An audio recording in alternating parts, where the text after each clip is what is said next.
Think about how some ants live underneath rocks. Now think about your property, your sidewalk, driveway, patio, landscape edging.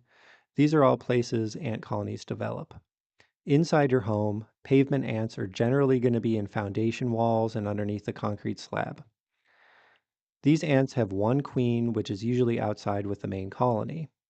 Odorous house ants, on the other hand, can have multiple reproducing queens.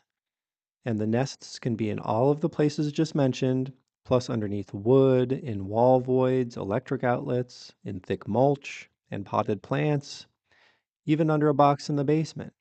As you can see, they are much more versatile. Carpenter ants have one reproducing queen that is always outside in a tree. Workers move older larvae into water damaged wood inside your home to create nests away from the main colony. Acrobat ants are treated similarly to carpenter ants, although carpenter ants are unique in their preferred bait being granulars. When ants are inside during winter, the nest is located in an area where the heat of the structure has brought them out of their winter dormancy period early. This is usually a nest off a much larger colony that is dormant outside. In this case, you will want to address the nest infesting the structure now. Then, target the main colony with the queen by performing an exterior treatment later in spring. Make sure you are getting at least a string of days in the mid 60s before treating the exterior. Ants can be difficult to control during late winter and early spring, especially if it is a big nest gradually waking up from winter dormancy as the structure begins to warm up. If you are going to tackle the ants yourself, then we recommend purchasing a handful of different baits and let the bait knock out the active nest inside.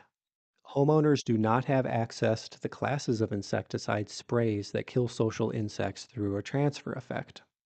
Homeowner sprays are pyrethroids, but you don't want to use those for ants unless you can locate and drench the nest with it.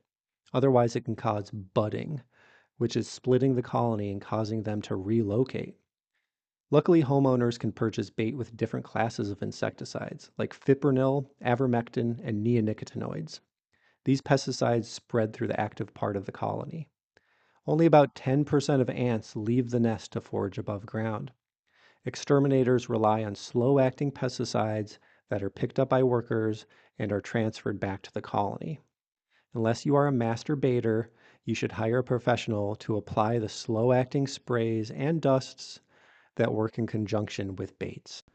The wrong way to control ants is by placing bait stations and pummeling the trails with over the counter sprays, Windex, or vinegar.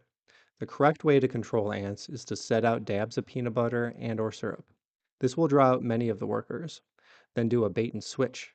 Remove the peanut butter and or syrup and replace it with a pesticide bait. Track the ant trail back to where they are emerging from the wall or floor crevice. Then apply a crack and crevice treatment with a slow-acting transferable insecticide. Continue tracking the ant trail down into the basement or crawl space if applicable, treating the nest directly if found. The goal is to draw out as many ants as possible, then apply a transferable bait, spray, or both. Contrary to what most people do by hammering the pheromone trails down again and again, we want to use the trail to our advantage. It acts as a conductor to move the products to unknown nest locations or to locate the nests so they can be treated directly.